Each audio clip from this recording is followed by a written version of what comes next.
बड़ी पुरानी कहावत है, आए थे हरि भजन को ओटन लगी कपास। कुछ वैसा ही हो गया है चाइना के राष्ट्रपति जिनपिंग के साथ। एक तरफ तो जहां पहुंच गए थे जिनपिंग शांति प्रस्ताव लेकर शांति दूत बनकर रूस, वहां उल्टा ट्रेन को उड़ा दिया गया क्रूज मिसाइलों से। B-52 बॉम्बर और रूस के T-95 बॉम्बर आमने सामने आ गए। हालात हो गया बहुत बुरा। जहां एक तरफ ये सब कुछ हो रहा था तो वहीं भारत चीन की कमजोर नस पर कब्जा जमा रहा था। भारत को मिल गए ताबड़तोड़ 24 घंटे के अंदर 2 ऑफर और चाइना की नींद उड़ गई। जानेंगे जियोपॉलिटिक्स में क्या कुछ चल रहा है, आइए जानते हैं इन खबरों को विस्तार से। रूस यूक्रेन की लड़ाई में ना बहुत सारे बुद्धिजीवी हैं जो ये कह रहे थे कि भारत ने मौका गंवा दिया, भारत चौधरी बन जाता अगर रूस और यूक्रेन में शांति करवा देता तो। एक बात तो सही है, चौधरी की टोपी रखी हुई है वहाँ पे, लेकिन जो भी उस टोपी को पहनेगा वो कहीं का नहीं रहेगा, ये तय था। ये बात तो बिल्कुल तय है कि अमेरिका कभी भी नहीं चाहेगा कि रूस यूक्रेन में शांति हो जाए। यूक्रेन को तो बीच में रखकर वो रूस को बर्बाद कर रहा है और रूस के हथियारों को खत्म कर रहा है। यूक्रेन बीच से बिचक जाए, ऐसा वो होने नहीं देगा। इस वक्त अमेरिका ये बोल रहा होगा, यूक्रेन तुम मुझे भूल जाओ, ये मैं होने नहीं दूंगा। और ऐसा ही अमेरिका ने कर भी दिया। एक तरफ शांति प्रस्ताव लेकर बैठा हुआ था चाइना का राष्ट्रपति जिनपिंग, वहीं दूसरी तरफ रूस की कैलिबर क्रूज मिसाइलों से भरी ट्रेन ही उड़ गई। मामला क्या हुआ? मामला ये हुआ कि रूसी क्रूज मिसाइलों को भरकर ट्रेन क्रीमिया में जा रही थी। क्रीमिया के दजान कोई शहर से ये ट्रेन अपने अपने जगहों पर पहुंचती और पहुंचने के बाद यहाँ से हमला किया जाता। पर अचानक से क्या हुआ, यूक्रेन ने सीधे सीधे इस ट्रेन पर ही हमला कर दिया और हमला करने के बाद यहाँ विस्फोट हुआ और विस्फोट होने के बाद ये क्रूज मिसाइलें तबाह हो गई हैं। ये कहा जा रहा है, यूक्रेन ने अभी तक कहा है कि हमने ये सब कुछ नहीं किया है, ये तुम्हारे मन में भ्रम पैदा हो गया है। लेकिन हुआ दरअसल यही है। क्रीमिया में रूस के 2 बहुत महत्वपूर्ण सैन्य हवाई क्षेत्र हैं, दजानकोई, ग्वार्देस्कोई। और दजानकोई एक महत्वपूर्ण सड़क और रेल जंक्शन भी है जहाँ से लगातार मिसाइल ट्रेन वगैरह से पहुँचाई जाती है। अब यहाँ विस्फोट इतना बड़ा था कि 2 इमारतें भी इसके चक्कर में क्षतिग्रस्त हो गई हैं। माने एक तरफ जिनपिंग कमरे में बैठकर बातचीत कर रहे थे और वहाँ दूसरी तरफ यूक्रेन शांति प्रस्ताव को डस्टबिन में डालकर रूस की ट्रेन को उड़ा रहा था।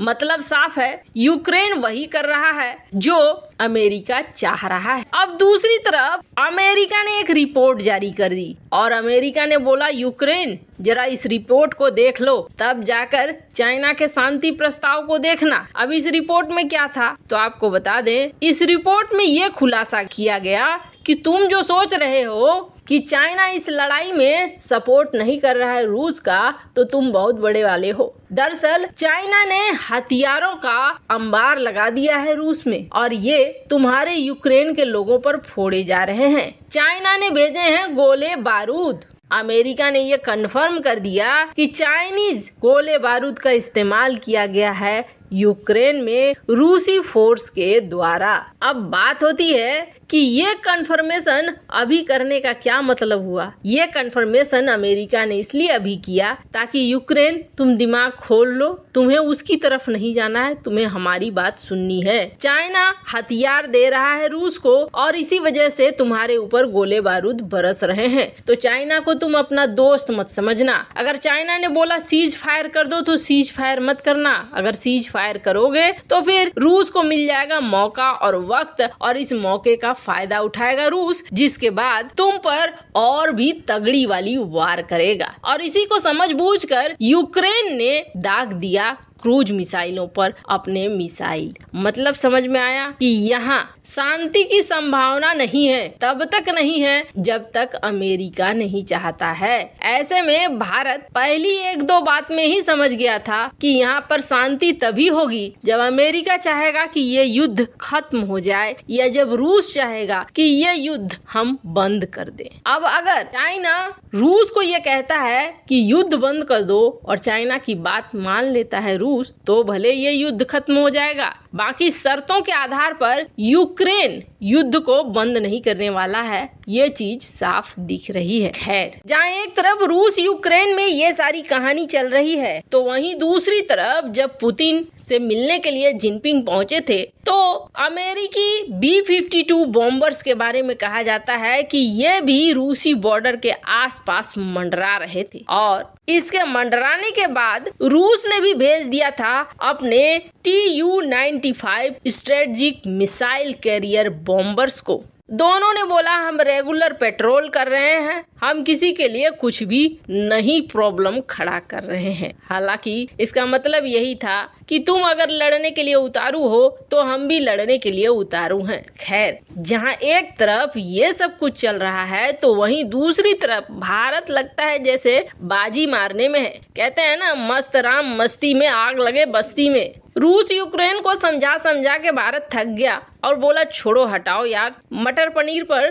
कंसंट्रेट करते हैं। बांग्लादेश वैसे तो भारत का ऐसा पड़ोसी है जिस पड़ोसी पर नजर चाइना की भी बहुत ज्यादा है और आजकल अमेरिका भी इस पड़ोसी के साथ लगातार उलझता रहता है। ये पड़ोसी भारत के लिए इसलिए बेहद महत्वपूर्ण है क्योंकि इसकी जमीन हमारे लिए, हमारे नॉर्थ ईस्ट के राज्यों के लिए बहुत महत्वपूर्ण है। ये जो इलाका देख रहे हैं ना, इस इलाके को कहा जाता है चिकन नेक और इस इलाके को हटाने के लिए, तोड़ने के लिए चाइना के पास बरसों पुराने कई प्लान हैं। वैसे तो पाकिस्तान भी करता है और कुछ फफूंदी अपने घर में भी उठ जाते हैं जो कई बार ये कहते हैं कि चिकन नेक को काटकर हम अलग कर देंगे। दरअसल ये उनकी ही भाषा बोलते हैं अपने आका की। भारत इस प्लान को बहुत अच्छे से समझता है कि इन राज्यों को काटने की कोशिश हो सकती है। ऐसे में सिलीगुड़ी कॉरिडोर बहुत महत्वपूर्ण हो जाता है और इसकी सुरक्षा भी बहुत महत्वपूर्ण हो जाती है। अब बात करें कि भारत के पास रास्ते कहाँ हैं, मैप में आपको दिख रहा होगा। इस इलाके के लिए भारत के पास सबसे अच्छा रास्ता बन सकता है बांग्लादेश।